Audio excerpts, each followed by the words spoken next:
All right, everybody, welcome back to another episode of the Post Game Podcast, a podcast where I'm talking to former athletes about their experiences going from sports into successful careers in business, entrepreneurship, and much more. First, hope you had an awesome Thanksgiving. Hope you had a chance to relax with some family and friends, eat some things you probably shouldn't eat, maybe have a few more drinks than you would otherwise have, but good chance to get back on the saddle here as we head into December, and it's going to be an awesome holiday season. So, got a great guest for you today. He is a former professional BMX rider turned video editor. He has done work for Disney, the NFL, Meta, Air Jordan, Roland, and Herbalife. What he does is help transform your raw recordings into a premium video podcast. The guy just does awesome work and truly loves this stuff, as you will hear in the conversation. He is my friend George Boyd, a.k.a. Cut the Pod. So, George, you're the man. Thanks for coming on, brother. This was great.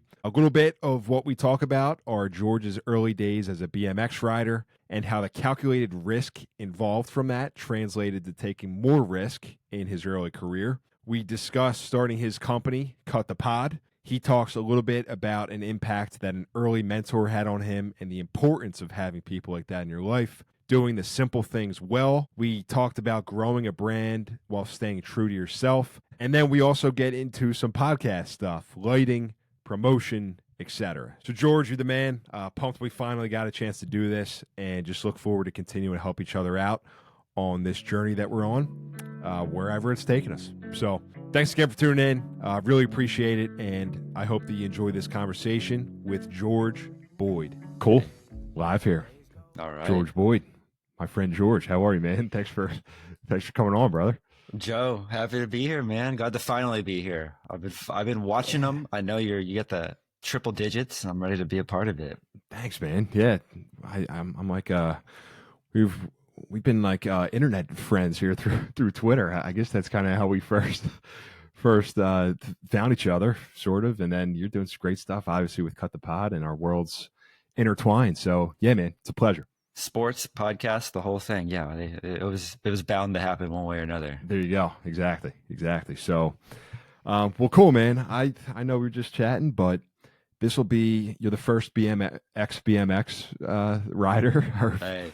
professional BMXer that's been on the pod. So thank you. But yeah, man, unique path.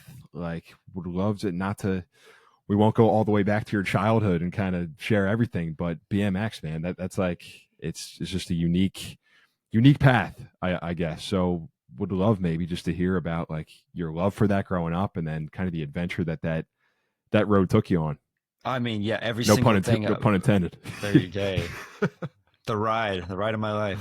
There you go. Anyway, yeah, no, like BMX is literally everything for me. It's like every single thing that I do today somehow draws back to that. It's if I'm drinking a water, I can make it relate to BMX somehow. But yeah, no, I grew up in Texas, what was once a small town, cow pastures, and had a little loop around my house. And my dad one day thought it'd be funny to put a ramp on the loop that we rode our bikes around, one brick underneath it, hit it, was like, oh my God. I called my friends on the landline. I was like, yo, we got to jump. And so then they all came over. We jumped our one brick thing, and me and those three guys who did that was it. I mean, I'd never ever stopped from that one day with the brick, and it went from us doing that. Fast forward, what could be a really in deep story to basically, we all were pretty good. We lived 3 hours north of Austin. Austin's the mecca of BMX. All the big pros are there. Got to know some really successful, awesome riders. I started filming them. Then for their filming them, I'm giving, tapes to people who own companies and riding with them. And that put me in a position to land some amazing sponsors. And then myself, I got to ride, quote unquote, professionally for what I would probably say like 4 years. And then I accidentally got a job, and it all came crashing down, but I still ride today. So why would you do that? Why would you do?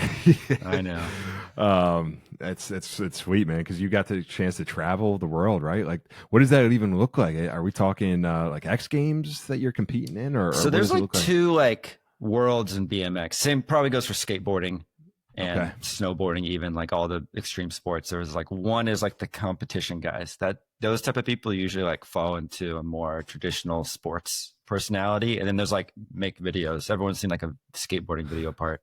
So like that's the world I was in. And so we would spend money to go on a trip. A company would, put up all their money, not all of it, but they put up money for 5 people on a team to go on a trip.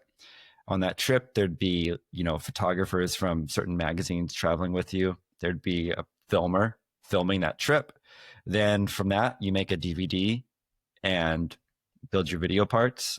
And then they take all that money, recycle it, and you go on the next trip. And so, for me, the best part is like I grew up with folders, like in middle school, folders of like Chris Doyle and all these other BMXers, and found myself like 8 years later, I was in vans with all these guys that were my absolute heroes. And so for me, like as cool as the sport was and to be successful in the sport, like I got to, stay in Motel 6s with my heroes. I got to stay in fancy Airbnbs in Palm Springs on trips with my proper heroes, like people that I worshipped growing up. I was, basically in the dugout with them, for lack of a better word. It was amazing. And so, it was once a month you go on a trip from one of the 4 sponsors I had, and you'd get an email or a phone call. You'd be like, oh man, I'm going to Chicago next week. Oh, I'm going to London. And then plane tickets would show up and you'd get on. That was it. It's crazy. So did you think that was going to be, like when you're in that, do you think that was going to be what you were going to do for your whole career, or what were you thinking? Well, my story gets cut a little sadly because it's not too sad. Honestly, it's good for me in hindsight, but I was, ascending in it, spending more time in it. I think I had a benefit over some people that I hate to talk down on my people, but there's a lot of people who are a little lazy. They don't have a lot of go and get it. And I got a bit of that. So I was supposed to go to Vegas, and I had like loose meetings with like, it sounds official, but it was like, I was going to talk to some dudes that were friends of friends to potentially be on Levi's, potentially be on Red Bull. And was going to do a TV show on this old network called Fuel TV, where they were going to like build a skate park for me and another rider inside of an abandoned prison. And so I was like right on the precipice of like really being, someone who people were putting their money behind in the sport. And then I tore my ACL, and that was like a month before all this was kind of coming to fruition. And I never really got back there, but still was like deeply successful and did way more than I ever planned on. Travel with my heroes for 4 years. That's more than I could have ever asked for or even expected. Because I wasn't always like, like a prodigy per se. Like my skills kind of like, I was like one summer, it was just like, boom. And I was like, oh man, I'm winning contests. People want to film me. People want to take pictures. And then all of a sudden, before I knew it, I was like, oh, I'm one of these guys. Wow. So, yeah. Well, that's like the dugout analogy is an interesting one, because that would be like me if I ever had the chance to get to those higher levels. You're in the dugout with guys that you grew up watching play on TV. I don't know. That just had to be. Well, you did it yourself. You made that happen. So that's was crazy. Insane. Yeah. Sitting on planes with these guys. You used to be so nervous, and then eventually you're like, oh man, every single person is a person.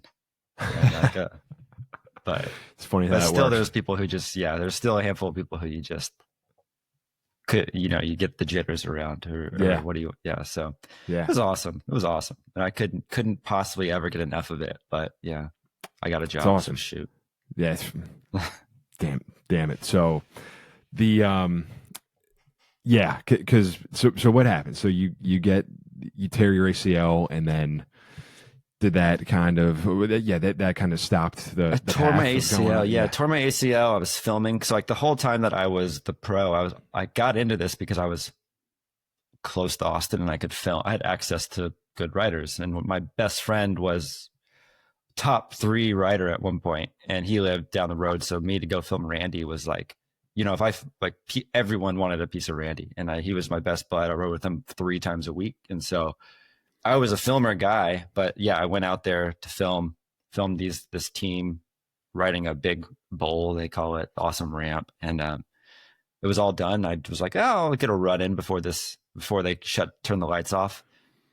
Boom, crashed doing something I'd done 1,000 times. ACL was gone. You could tell in a second. surgery. I did a hamstring replacement, which takes like 3 more months of recovery. So base goes out for like a year. And in that year, I was about to graduate school. So I was like, you know what? Like, I'm just going to like triple down on my filming. So I put out a DVD for a company. I filmed some, just really leaned into filming. And in the process of that, just did that. And obviously there's more of a career path with the camera than there is with the bike, sadly. And the camera beat out the bike in the race in life. And there you go. Just like was filming for ESPN Action Sports as an old blog they used to have, and just did a lot of cool stuff with the camera. And next thing you knew, the bike was a thing of the past. And I was with this job and I was trying to balance the two, but like you're getting paychecks for riding and you're like, shit, like I haven't gone out to ride in like 2 weeks. So I just started feeling guilt because I really loved and respected these people and they were giving me money to go do stuff. And I was like, I have no time. Like I'm not about to go to work from like 9 to 6:30 and then go send it, like organize with the filmer, get a video guy, and then go like huck myself off something. It just, the rhythm was gone.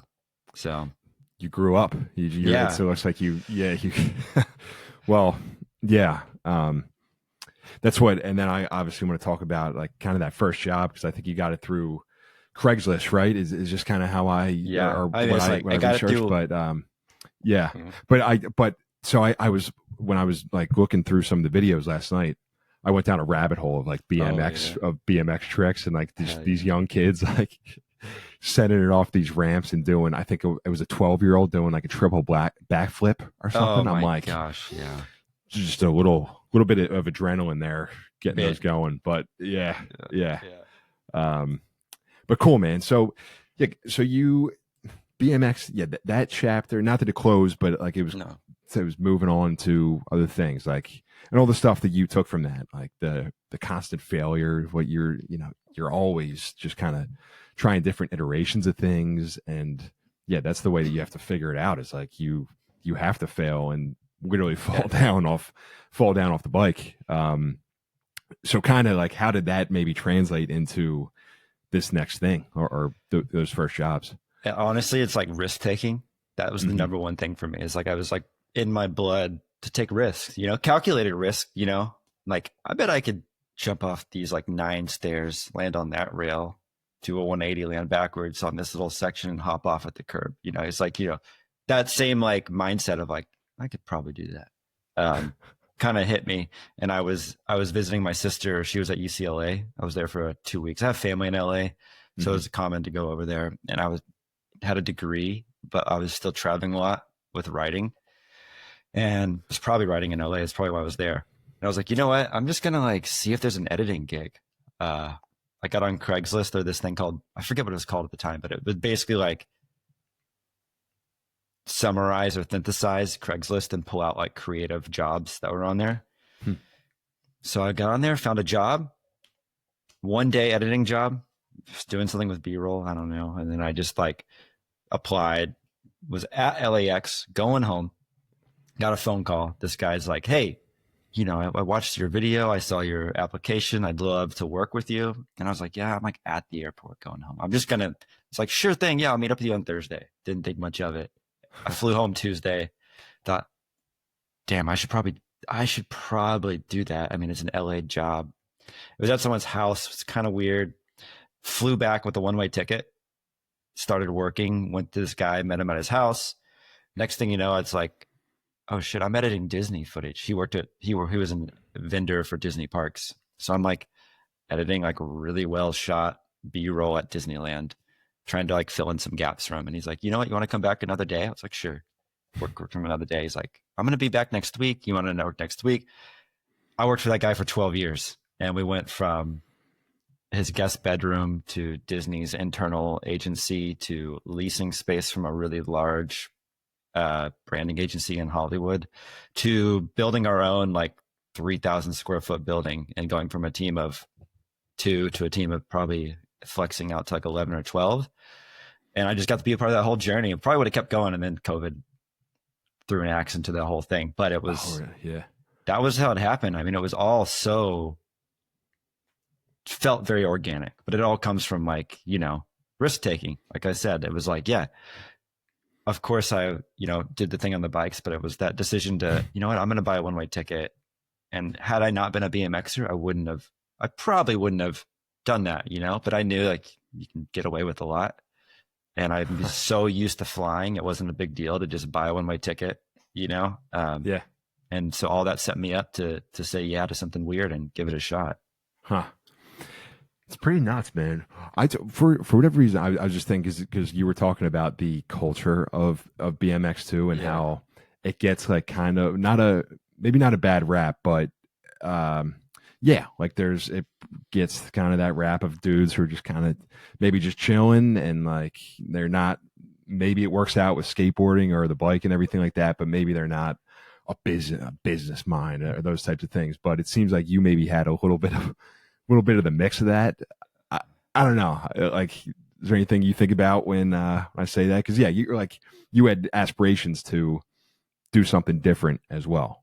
Yeah, I mean, you're hungry, right? And there's kids there. There's people in BMX that are hungry. That hunger goes beyond the sport. There's kid and they do great. There's guys that are hungry in the sport and they're stand up awesome people. But yeah, I mean, it's like at the end of the day, it's like your job is to go to the public park and like do cool stuff, in its simplest form. So it's not like there's no practice, there's no team mentality, there's no responsibilities really. It's like it's up to you, and that's kind of it. Like how much whatever you put into it, it comes back out. Mm-hmm. And so yeah, and it's crazy, looking back at friends of mine who you'd probably look at and think they were just lost, other BMXers, like that guy's got no job, literally has no house, shreds like hell on a BMX bike. And you're like, Jared, this is what's going to happen to this guy in the future. Lord knows. And then like, I've got friends now who are those BMXers who like own multiple businesses. One of them is like a fishing guide for people like Kid Rock and Sting, like celebrity fishing guide. Like all these people who I rode BMX with are now just like doing some really awesome, crazy, weird things. And so, yeah, as weird as it is and as like unproductive as it might seem when you're in your peak, like that energy carries out into the world and does cool stuff, Yeah, man. Yeah. That's it's interesting because it is like that very creative mind, which you're doing something cool yourself now too. So like you had that opportunity to work for that guy for 12 years. And what you were saying, like he was got a really good mentor too. Like just like, incredible. Okay. How so? Like what was it about him? Just dude. Yeah. I mean, if everyone treated me like if everyone treated others like the way I was treated, this world would be out of it. I mean, like, so every morning would be a tutorial. He'd make me a cup of coffee. We'd sit down. We'd learn something new every single morning. So it all started off with education. It was never like, get it done. I would be taken out to lunch once a month with these big life questions, big career questions. What are you liking at work? What are you not liking? How can we improve it for you? He's just constantly giving me raises. Obviously you're earning this along the way, but you get every day, we're editors, right? So there's 4 of us, we're editing. He'd just show up randomly when you're editing, be like, hey, Joe, whatever you're working on right now, like put it on the big screen. Everyone else come sit on this couch. We're going to watch what he's working on and we're going to just talk about it. You wouldn't be ready for it. And then next thing you know, whatever you're working on, you've got like 3 minds over here helping you out, but they're criticizing you. So you got to be ready to take that. And that's like the nice stuff. There's mean stuff too. Whereas, if like you couldn't answer why you were doing something in an edit, you get shredded. And so it just teaches you over time, like every single thing I do has to be so intentional and there's a reason for everything. And also, this guy is just a storytelling savant. And so, always asking the question of how can we make this story better? And we're working, for Disney, like the master of storytelling, showing things to, we were making stuff for Bob Iger, like the proper executive of Disney. And so that's the level we were operating at, but it always felt so relaxed and driven by experimentation. It never was like suit and tie, we were always showing up to work a little late, drinking coffee, going out for lunch, being friends, but like the work we were doing was so high level. And so That's what we did. It was incredible. And so he just created that atmosphere of like, we're doing huge things at like really high levels that has a ton of risk, but my blood pressure is not going to go up 1% in the process. And that's just kind of the environment that we worked in. So it's incredible. Yeah.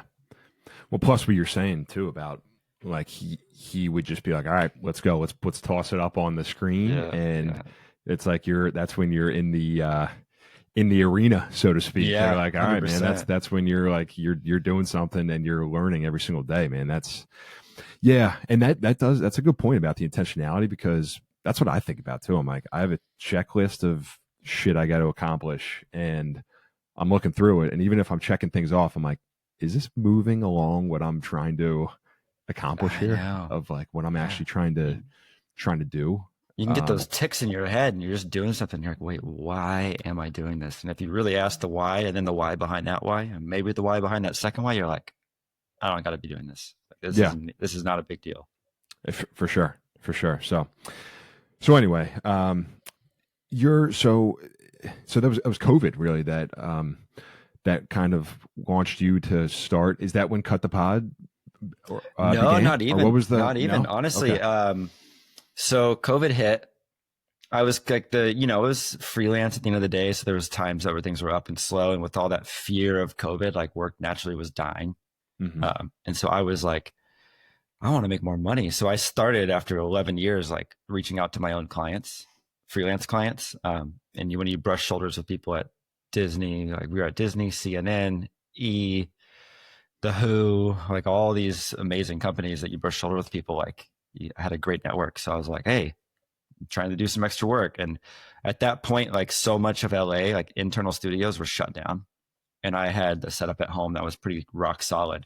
So I was able to capture a lot of work right when COVID hit. Or like the fear of COVID was starting, and people are like, maybe we should buy masks. Maybe you should buy gloves. Like you got stuck up on food. There's this weird thing. Like work was dying. Yep. People were stopping going in. People were getting scared. And I just had a flood of work from studios that didn't have the capacity to bring people in, especially in LA where the shutdowns were pretty real. And just captured a lot of work, and found myself, there's no transition. It was like, I was working for Chris yesterday and now today I'm booked for months. And it just happened thanks to the way everything happened, the way taking advantage of the people I knew, the circumstances, and just saying yes. Being like, all right, here we go. Yeah. Were you like, were you reluctant to reach out to them before that almost? Yeah. Cause I was like, I had a cool job with an awesome guy who took good care of me. If I worked an hour past the time we agreed on, he'd pay me time and a half for the whole day. Okay. So like there was zero reason to compete with the way I was being treated. It was like, we had sushi lunches. If we worked too hard, he had a deal. Like you get sushi for lunch if you were working your ass off. So, I had no reason to look anywhere. And, then when suddenly the just work was dying and drying up, you're like, oh gosh, I need money. That was the impetus. There's a world where I'm still working for him today, but I'm not in that world. So, okay. All right. Yeah, that was a crazy time. Yeah, I was at work. Dude, that kind of changed a lot of how I, the last 5 years for me work, because I was in an office. I remember it was the NCAA tournament. And who was it? I think it was the Big East tournament. Well, and anyway, that makes sense. Because it was March, and Seton Hall was actually really good that year, so they like could have made a run. But anyway, it was during the NCAA tournament, and then went home, and then that totally, I was remote, still remote today. It gets kind of hey, look at us now, thanks to COVID, right? There we go. Probably wouldn't have started this podcast actually about two years ago had it not been for COVID. But yeah, So Cut the Pod, man. I'd love just to get into this. Yeah. And kind of like maybe, you can help I'll tell you how we get there. Cause it was crazy. Tell me how you get there. It was kind of, so like I had all that turned into probably 2023, the year Jamar Chase got drafted to the NFL. I got a job doing Jamar Chase's offseason profile. Mm-hmm. And that was with the NFL. It was my first ever NFL job. Dream of mine is to work in sports. If I could have done anything in the world with video editing, it would be making like storytelling highlight videos, not just like, oh, look at this player, he's cool, but like storytelling highlights is like, that's what I should be doing. It's just not the best career, sadly. But yeah, so got a job with contracting for the NFL, and that turned into every summer when the helmets come off, the NFL Network makes a ton of content, right? Because players don't have games, they don't have helmets on, there's no engagements, and so they can travel with the camera and do that. So every summer I'd get a player that I would build a profile of, like did Jamar Chase, Myles Garrett, Christian Gonzalez, all these like great players.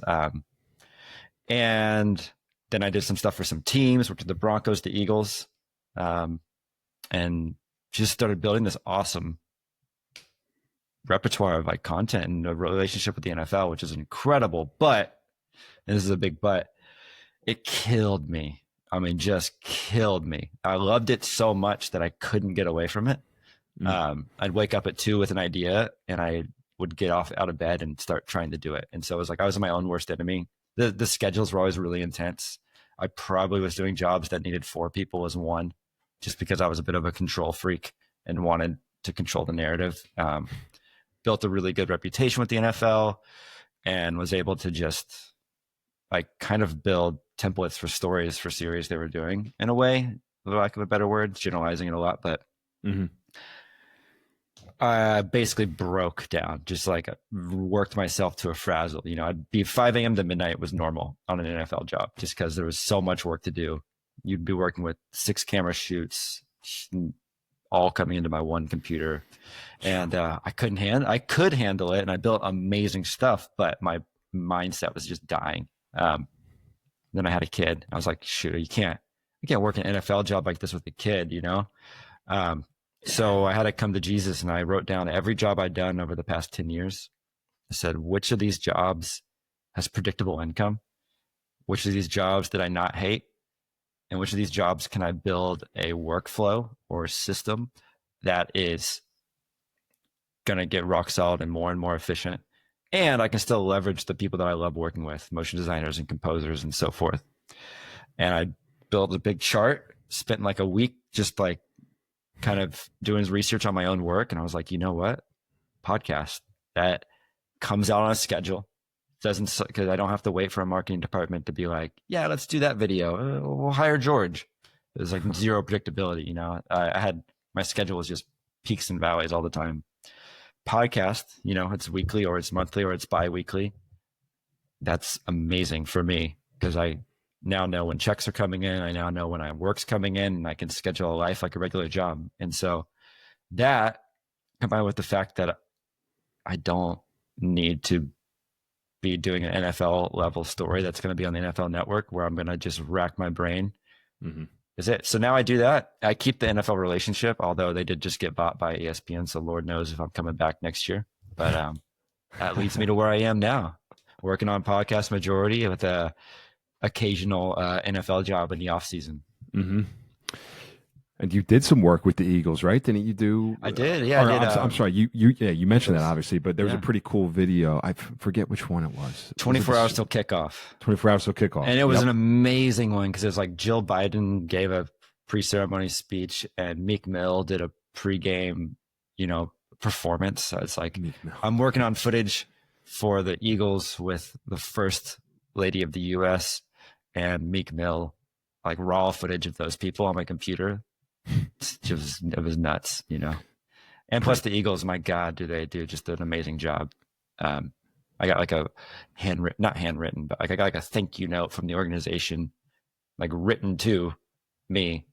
Yep. I guess it was to me. And just like crazy, just working for them versus other organizations, you're like, wow, like that place is buttoned up. So it's fun to just, you know, feel like you're a part of these teams and stuff. You have so much buy-in on the teams after you work for them. So Yep. First class organization, man. That's what they say about a lot of things they do. Yeah, I'm sure you say that in Philly, I'm sure. I'm in Dallas over here, so don't forget. Well, listen, they just lost a brutal game yesterday. So people, WIP, the sports talk radio callers are not happy today. But anyway, so so working with podcasts, like where did you start with? How did you kind of get those first couple clients, maybe, or like what did you do? Because your website's really looks really good and everything. Like, not to, you know, pump you up, but like it was very professional and everything like that. Like, where did you kind of start with Well, I had a sports website because I don't want to say tried, but I leaned into starting a sports post-production agency. And then very shortly after I started that, I was like, this is going to kill me. So I just transitioned that entire website over to be podcast. Once I figured that transition out with that kind of system I told you about. But yeah, and so then I was like, okay, well, shoot, I could have stayed in a world where I was reaching out to the Broncos, the Eagles, you know, I had email threads with like Myles Garrett in them and like people related to him, and like an amazing network of sports I could have leaned into, but it was going to kill me. And so when I went to podcast, I just had to trust that, you know, working for Disney, Meta, NFL was going to be a source of trust for people to take a risk with me. Because it had worked so much in the past. I was like, it worked with me out of podcast. It's going to work for me in it. So first couple clients I took super cheap, really, really, I was losing money on these jobs, but tried to be strategic about them. You know, like the first podcast I ever did, the guest was Dan Coe. If you're familiar, he's super popular internet. Yeah. Oh yeah. Big time internet. Productivity internet guy. Yeah. I was like, well, I'm going to do this one. Like if I can get my hands on saying like he worked for Dan, not for Dan Coe, but he was a guest. And so just found some people that I believed in, could build like a visual brand behind them, really showcase my skills. Did a woman who used to do interior decorating at the White House. And just found these people and pitched myself to them, offered stupid good deals, and lost some money. And now I'm not losing money. So it's always good. Yeah. It's always a good thing. Yeah, because I would love to like get into just a little bit of setting. Yeah. So first there's the brand. I mean, that's the thing. There's so much. Yeah. There's so much that goes into the podcast. There from can what I be so much, right? Yeah. Yeah. Right. And I'm not very good with, I guess I'm not compartmentalizing it, but like I'll be good with reaching out to guests. But then we were talking about my lighting and my camera that I have. It's like, all right, we're churning these things out every single week. So it's like, I'll get to that at one point. I'll get to that. It's hard. Then it's kind of tough to, yeah. So yeah, maybe where do you start with some clients? Like, how does that process work? Yeah. Well, yeah. It's funny is it's changing so much. Like if you would have asked me this question a year ago and today, you wouldn't even think I was the same person if you read it on paper. I used to be very, very, very post-production heavy. Now I still am, but I realize, you know, there's clients who I'm essentially giving a Ferrari to, and they don't have a garage or a driver's license. So I was like, I got to start handling the packaging for this, or otherwise my work is going to waste. I got to start, you know, so I got to take over this person's YouTube channel because there's zero like brand recognition throughout this whole thing. I'm making these amazing videos, built the brand, gave them a brand package, and they've got Comic Sans and some random colors up there and no thumbnails. I'm like, so now today, where do I start? I'm like, if I'm really starting with a new client, the first thing I'm doing is I'm like diving into their archive, and I'm saying like, what are the overarching themes here? Like with you, Joe, it's like the post-game podcast, like sports, ex-athletes, moving into the next chapter in life. Like there is a very clear like avatar for who's going to listen to this, which is great. Already makes, okay, great. So now I know that I can help Joe because he's not interviewing a fairy princess one week and a muscle builder the next week. Like there's consistency. We're not like just spraying across the spectrum. Yep. And so then, you know, we build out these keywords. We're like, all right, we got some keywords, 15 or so. We're going to use these as much as we can. And what are these keywords? They're like anchors for search terms, because ultimately you want your podcast to be found. And how is it found? By being stuck to something. Those words is what we use as humans. So boom, we're stuck to these words. So post-game podcast, we'll just say like ex-athlete, right? So we're going to try to just say like ex-athlete as much as we can, because that's the type of person who exists in a lot of places. And we're going to build around that, and we're going to record episodes around that, right? We're going to try to do an episode every now and then where it's kind of evergreen. It's not diving into one person's story, but it's like, what does it mean to be an ex-athlete? And you just do these things that just help bring people to you based on those words you decide are attached to you that you're going to go out there and do. And so now that's what I focus on so much. And then I use my post-production skill set to amplify it. Previously, it was post-production is in this big cannon. I'm just blasting stuff with amazing production. But I realized it's like, and again, if someone doesn't know how to use what you're giving them, you might as well just throw every piece of production out the window. You got to be strategy. There has to be strategy involved if you're on YouTube. Mm-hmm. Otherwise, you're just wasting production money.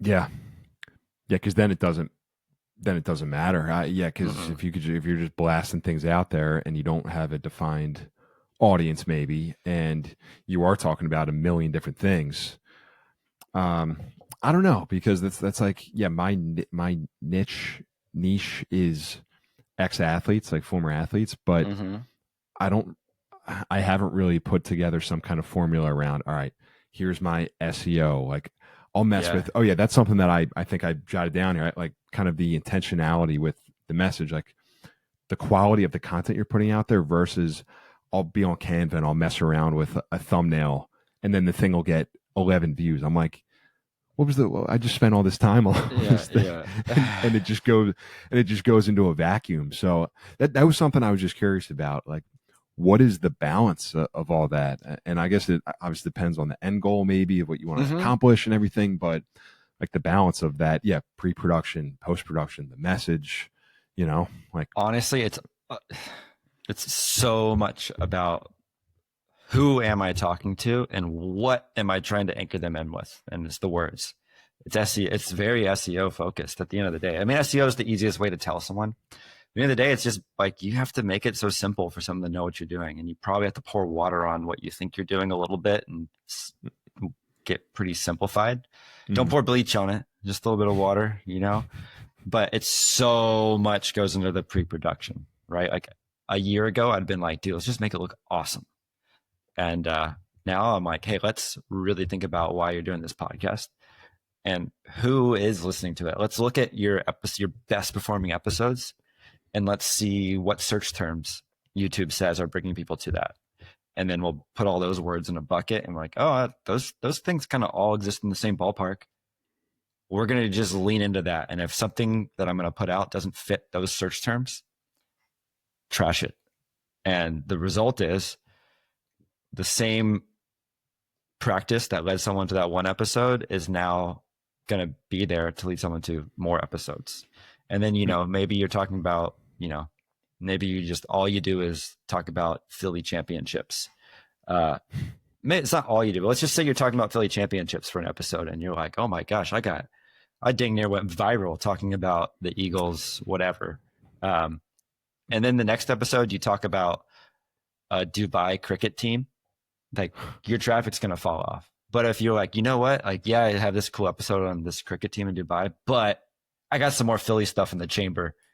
Let's just like change the order of the episodes and piggyback on that success. And suddenly, you give people a simple way to find you and keep it simple. Sure. You got to piggyback on what works. And sometimes what works isn't what you wanted to work. But if you want it to work, you've got to do what works, if that makes sense. Yeah, no, it makes a lot of sense. Well, first, I would have to add a Dubai cricket poster behind me in addition to this Phillies. And, I don't know if it's going to look too good. Yeah, that would be, might scare some people off. But no, so you're on, in that vein, one of my top performing videos, you know that one it's that Dubai cricket, right? That'll be my next episode that I put out. My next 5 will have a totally different. Anyway, the countries and everything will shift on my analytics. No, what's your top episode? Which one is it? So, well, the not necessarily top episode, but top video. Because I was doing this thing where I would put out an episode and then I would clip a 3 to 4 minute thing from that episode and just put it on Spotify, which was cool. Oh, you put it on Spotify? Yeah, it is on Spotify. It's on Spotify, YouTube. Feel free to subscribe. But let's go. So it's on YouTube. It's that Mhm. video that I sent you because I was messing around. I think it was in Riverside, just trying to compile this thing of JJ Schwartz, the dude who hit 4 home Uh-huh. runs in a game. Oh And I sent God, it to yeah, you, it's and awesome. you Yeah. you send it right back to me very graciously of like, hey, I think you can just add this in. And that video has I think like 110. It's these numbers still aren't huge, by the way, but Hmm. like 110 or 115 views Yeah. versus all these other ones have like 50, a lot less. But Yeah. yeah, so I was just wondering, like, is that from it can't be a coincidence. There's no way that's a coincidence, is it? Like just the quality of the video versus I don't know. Well, one, it's like the story is just Or are you just killer. that good at what you at what I you mean, do? honestly, like the level, not to talk about me too much, but like I can make a story. It's what I've done for 12 years. So like, is it egotistical to say I'm really good at it? Maybe, maybe not, but like it's what I do. So if I better think I'm good at it. But all that to say, like that's a good story. Like that story It's a about good JJ, story. like Yeah. so awesome. You know, hit 4 home runs, and the way he talks about it, the dude's just relatable. Like if you click on that, you're probably gonna watch it. It's a damn good story. And that's kind of as simple as it is. You know, it doesn't have to be any more complex than that. If you can get someone to click on that, they're probably gonna watch it because it makes you feel good. You know, Yeah. it's as simple as that. That's true. Yeah, that But you goes got to get back them to to click the on it story. first, which is hard. Right. Right. Yeah. But to your point, that goes to the storytelling aspect. Like if you're just I don't know, slapping out or putting really run of the mill stuff out there, I don't know. I'm not the most exciting guy, but I feel like some of the people I've had on You got a good voice have for decent radio, I'll tell you stories. that. That's Yeah. what people tell me. Yeah, voice But for radio, honestly, like not a face, but what I yeah, think a lot can be, and this is not like a tested theory, but something that I believe in sometimes late at night or in the shower is like, yeah, we do these podcasts, we talk for 55 minutes, but there's going to be a 3 to 10 segment piece in them that's super focused on one thing, Dubai cricket, you know, and we can take that segment where we talk about one thing with a solid ending, a solid beginning, and a clear ending. That is so much more well suited to the algorithm gods than an episode that meanders through a few topics of someone's amazing life. Like, yeah, that person might bring us to the episode, but if you don't know that person, like it becomes stories and topics that are bite sized. So I find it's really beneficial to do those clips, even if you recorded an episode 3 years ago. Like I'm doing that for a client right now. I'm going through all their best performing episodes and I'm looking at the retention graphs and I'm like, oh, people went back here and watched that. I'm going to make a clip right there. And you start building traffic in those segments. And if you could go a whole nother level, like let's go through my whole archive. Let's just look at all the ones that got above average. What's like 1 or 2 topics that's like through all these? And let's just pull a clip off each one of those, release them every once a week, twice a week, whatever, and see what happens with that traffic. yep. Because it's that the simpler you can get, the more the algorithm can make an idea of who Joe is and who's Joe talking to. Simple. Yeah, man. The simple because you had said that in the one guy that was interviewing you did a really good job. I forget his name, but you were talking about people get obsessed with the tricks of all of it. I'm pretty sure that's what you were saying, which goes against the simple aspect. Like, and that goes for anything, I guess. Like you can get obsessed with crafting a genius sales email or something like that. But it's like, if you don't just start sending the emails, then how are you supposed to? You're never going to land it if totally. Yeah. So like it goes back to that. Yeah. The simplicity of it. Yeah. I don't know if you. It's true though. Like the tricks, man. Like the tricks are like, it's everyone. Like I even think I'm a detriment to some of my clients because I think people want to hire me because they're like, this dude made videos for Disney. He's going to make my podcast look so badass. And I'm like, I'll open up the podcast and I'm like, oh dude, like we're not titling these things right. We don't have any brand consistency. And they probably hear my prescription for what the issues are. And they're like, no, I just wanted to look cool. It's like, well, you can hire me as an editor and it's a different story. But if you want the numbers to go up, there's some work to be done that's not fun. That's behind the curtain that is going to help. Yep. Yeah. So I always say, like, if you want me to kill that ant with a bazooka, we can do it. But there's tools better suited to help you out right now. For sure. Yeah. Yeah. I hear you. So, all right, man. I'd love just to talk too about the home studio setup. Hell so yeah. we can talk a little bit about what I got going here. I got the ring light over me. I've got a ring light to the side of me. I've let's tried diagnose it. I've tried to. Well, yeah, that's what we were saying. We could do a whole different one of this, but then I've got this little lamp, which is a little bit. That's on the how would floor. you describe this? Not very. Yeah, behind me, because I was trying to copy some of what you do and some of these other guys, but it's still. You can see your face has more color to it. I'm not normally this pale, but I'm still still figuring it out. It's hot in Philly. You've been inside for a while. It is. Yeah, it is a hot day out no, here. I should be pale, but no, man. Here's what it is. Like, it can be pretty simple, but at the end of the day, it's like it kind of goes back to the same philosophy. It's like, one, yes, you got to step up your camera, but can you, at the end of the day, a camera is just capturing light. So can we get better light going to whatever camera's in front of us? Like, one trick that I've loved to use more recently, I'll call it a technique instead of a trick, is like, instead of a light like smashing you in the face, like right now my lights aren't perfect. Like, I actually have one light that's pointing the totally opposite direction, as I realize now. But I used to have lights like hit where I wanted to hit, how it's hitting me here. But I actually think it's way better to what's called feathering. How'd the light actually go past you? So if I was like working with you right now, I'd be like, let's turn off the ceiling light. Let's turn off all your lights, put the light on your left, per se. Maybe your ring light, whatever's in front of you. We're going to turn everything off but that one. And we're going to just keep moving that light until we get it to where it's like just barely kissing your face with no gross shadows. We'll have some shadows because it's the only light. Mm-hmm.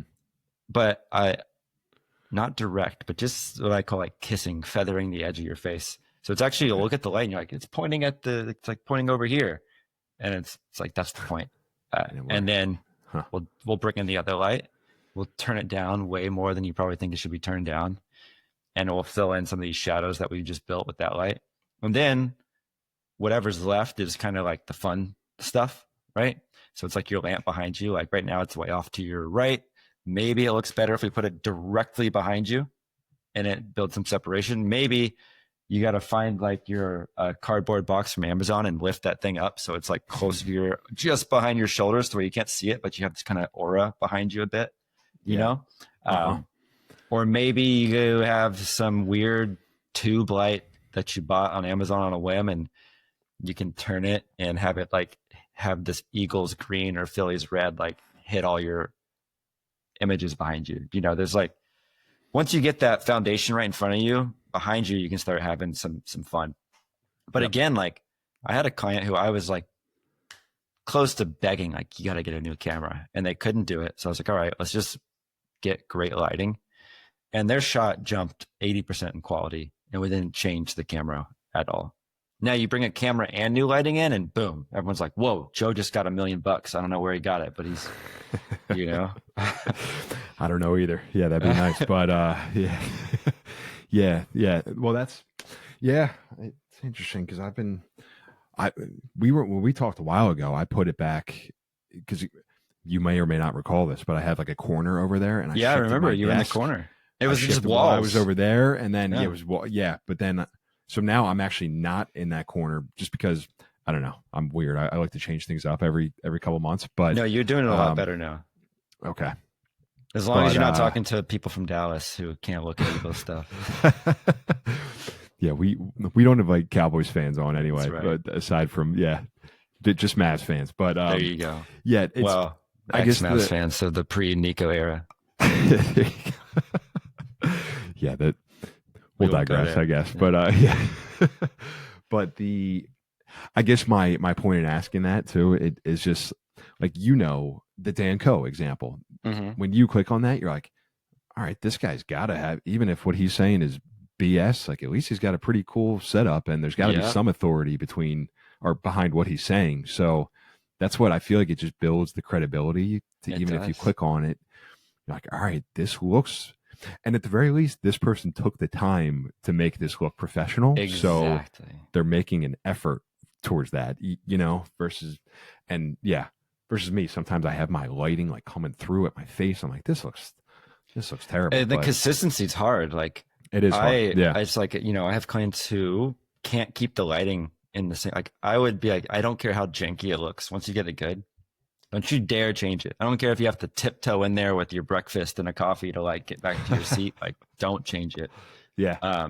And they do. And then you look at episodes and it's, all over the place. And that's just the nature of the beast. Like, you can't get in someone's home and control it. If you could, man, you'd have a really consistent, strong shot all the time. But like you're saying with the with like your shot, like you've got so much going on for you now. And I think I think you have a camera collecting dust somewhere over there, Canon something. Get that guy up, get a nice tripod, put it up to your desk, figure out how to get it connected to Riverside, easy, couple cables. And then how does the light play into this camera? Okay, cool. Suddenly you look a lot more. And what it does, this is what I should have gotten to a bit earlier, is like you said, some people are afraid of it because they think it's scratching their ego. It's about them. It's like, well, it better be because it's your podcast. But more importantly, if you look like you care, then people might care to look. And it's that simple. Well said. Yeah. That might be a clip right there for me, but I should write that on my wall or something. Yeah, that's good. Yeah, exactly. It's true though. So, all right, I just want to ask you maybe about two more things, and you kind of just talked about this a little bit. It was the clips. So and I haven't done this consistently, but one, because I don't really have a call to action necessarily. Like, it's just my podcast. I don't. Yeah.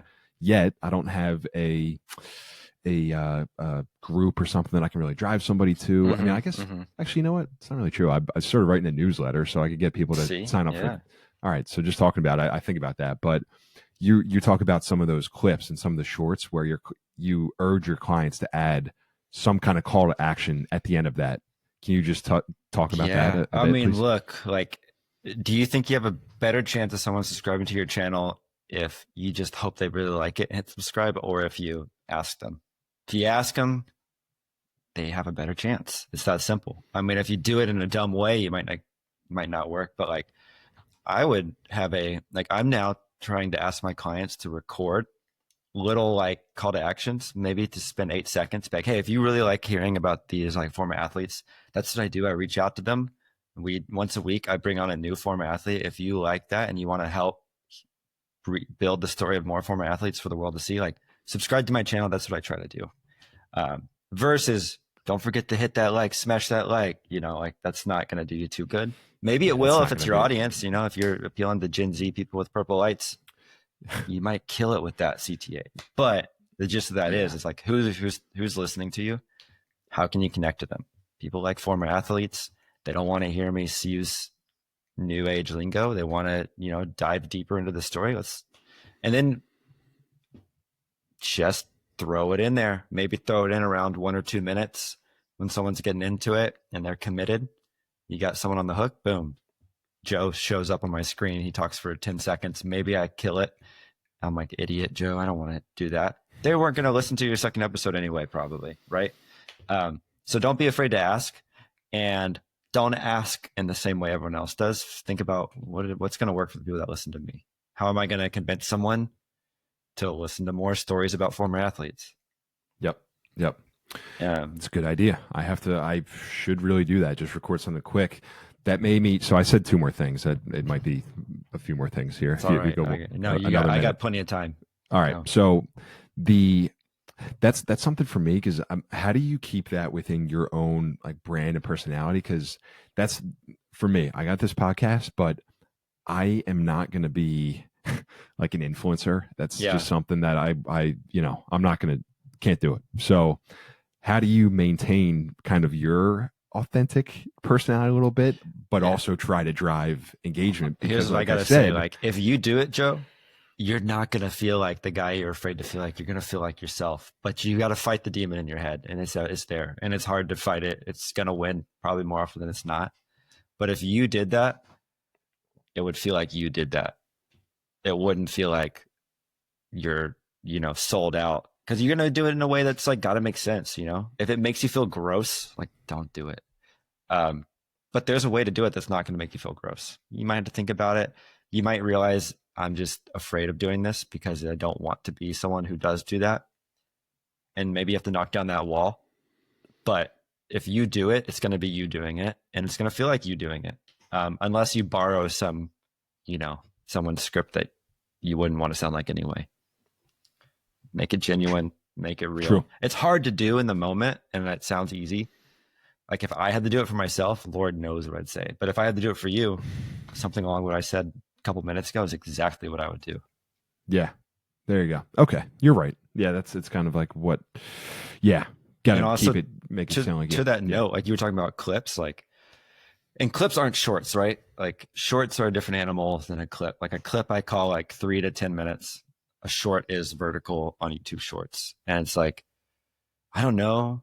Some niches probably kill it in shorts and some don't, but I don't see shorts converting to subscribers too much. But the person who becomes a subscriber might have seen your short, watched the whole thing, liked it, and then they might see a clip or an episode and become a fan. So it's like you might not get like the 1-for-1 conversions out of that, but they're not going to hurt you unless you're spending 6 hours, 8 hours on every one of them. Yeah. And those clips, it's the long form videos that our subscribers typically fall in line, Really? Okay. Huh. All right. And that's not for every niche, right? That's just like my clients. It could be very different for a different niche. But Gotcha. For my clients, I find that that's the case. Like shorts don't convert, but that doesn't mean they're a waste of time. I know it's interesting because I put out shorts. I try to if not every day, like every other day. Yeah. And it's crazy just to see what happens. Like the algorithm will pick it up, it'll get maybe 19 views or something in an hour, or some will get 500 views in an hour. Yeah. That's where the majority of the views that I have on the YouTube page come from these shorts, actually. Like not as many people are viewing. To see that, that might keep you going. So there's a benefit to them. I know, it's true. Yeah. I'm like, oh, all right, this one got 1,000. I'm like, yeah. I don't know where these people are coming from, but we'll take it. But all right, man, cool. So just wanted to ask you to, and are you good for another minute or two? Keep going. Yeah. 5. All right, sweet. 6. So you spend a decent amount of time on Twitter. Yeah. You're trying to find new clients. Like one, I guess I'd be curious, how are you using that as an engine just to promote your own work to maybe attract new clients? And then like, how do you separate everything that's on Twitter and everything from real life? Pretty much. Hard. When I get busy, I am not on X, Twitter at all. Which is good. I'm busy. Yeah. Yeah. And I wish I was, because as much as I don't accept it, I think you could probably see the more activity I have, the more money comes my way. I probably honestly shouldn't be on X. I probably should be on LinkedIn based on what I'm after. For some reason, X just feels more low risk. It's just me and a bunch of internet friends, versus LinkedIn. It's like, all right, now I got to try that same spiel, but to my elementary school alumni. And it's just like, it's way harder. And it's like the same thing I was saying, like you got some demon you got to knock down because you're afraid to be an influencer. Like I got to kill that same demon. And if I could embrace LinkedIn, I might make more money. So, but how do I separate it all? I have multiple accounts. One's to dive into Mavs. One's to dive into video, podcast, entertainment stuff. And that's it. I got to get on a different account so that my algorithm is all Mavericks. I don't have a culture war account, but they still try to find me all the time. Fair. Yeah, fair enough. Speaking of the Mavs, I just saw a video of what's his name? Why is it Cooper? Coop. Yeah, of Cooper. Yeah. They're showing him videos of like, did you see that? Of like athletes guys from like 2006 or something. Yeah. And he had no idea who they were. I'm like, oh my gosh, am I old, or is just the different generation of hoops players? I think the page has turned, man. I think the page has turned. We're old. Older. Yeah. Older. But it's crazy. So, all right, man. Well, LinkedIn thing. See, I don't even promote this a ton on LinkedIn either, but I know that that's where a lot of the audience probably would be. So I don't know. Seriously. We can do a joint post on LinkedIn together and just promote. There we go. We'll jump into the deep end together. Yeah. Promote it to the masses. But all right, George. Well, thanks, brother. One more question. Is there any piece of work maybe that I know you talked about a little bit with the Eagles, like just piece of work maybe that you're most proud of over the last couple years? Yeah, the one that just killed me. It was a Dillon Gabriel series. So Dillon Gabriel just had his debut for the Browns yesterday. Almost got the win, didn't work out. It was frustrating, but I worked with Dillon. I didn't work with Dillon. My friends worked with Dillon, who produces at the NFL. I got all the footage. Spent 4 months neck deep in Dillon Gabriel, and I built a 4-episode series. It aired on the NFL Network, like nationally on cable. But there's something about like diving into Dillon's story. You know, at first you might be like, why did the NFL choose Dillon? Like the year before I was Myles Garrett. Like, oh yeah, defensive player of the year makes sense. Now they're choosing this undrafted rookie who might go 3rd, 5th, 8th round, who knows? And you get into his story and it's just like, the guy's just awesome. Stand-up individual, such a cool story. Like was not recruited in high school, kind of forced his way to UCF. Then a fortunate injury came his way to where he got the start. Turns out this kid's good. Goes from there to Oklahoma, does pretty good in Oklahoma, has one rough year, then goes to Oregon, is undefeated in Oregon, and becomes the most touchdowns, most starts, most everything as in FBS history. And he's just like such a human, such a person. And so it's like seeing him on the NFL, I'm just like, that's like a normal person who's a quarterback on an NFL team. It's just so like, it's not this big personality. It's not this like crazy. I mean, yeah, he's an athletic specimen, but like something about watching Dillon achieve things and not just watching him, but like diving into the story and trying to figure out like, how am I going to represent him accurately? And what do I want to lean into from his past and had that carry through, and trying to figure out how to best tell his story was just awesome. I loved it. And so that is, you can find that. It's called Destination Green Bay, and go to NFL channel or just type in NFL Destination Green Bay. My favorite episode was the one where they both got drafted. It was in combination with Luther Burden, who was a Mizzou wide receiver turned Bears wide receiver. But the one where they both get drafted is just such an awesome thing, just because it's like, you know, you see those camera angles where it's like the camera low by the TV that you see for 5 seconds when someone gets drafted. But like I had that footage for the entire day, from the first sip of coffee till the time they all left the living room, and to be able to watch that footage. And then like, you know, like what is it like in an athlete's house when they're like pick number 62 and they're sitting there with their grandparents and all these people came to their house, and just like watching it, seeing the stress in their face. It was just like, just such an awesome opportunity to have such crazy footage for a sports fanatic like myself. And then like, how am I going to tell this story? And I'm just so proud of the way it turned out. So Destination Green Bay, episode 4. There you go. Man. So people, I'm going to go check that out too. I feel like there's a lot of, not pressure, but like responsibility behind that too. Cause you're telling this guy's story, and it's like, like you just said, from UCF to, like, and that's the part that's enjoyable probably for you too. Like the grind, like going back through his backstory. That's what I enjoy about a lot of these. Like I'm looking at you go out to LA, you know, you're doing the BMX thing, and then you go out to get through Craigslist, get this job just on a whim. One and way. Now you're kind of, and now you're kind of just like not riding a wave really, but it's like, that's how you got your start. That's the momentum. You're building up. Now you're doing, I think you're under, you got, hopefully you can get more. You will, I know, like once we keep getting the word out about what you're doing, because it's like really good stuff, dude. So anyway, it means a lot. Yeah. And once we the same success towards you. Once we talk about the Dubai cricket team or something like that, Maybe that's an untapped niche. I can guarantee it. Maybe not though.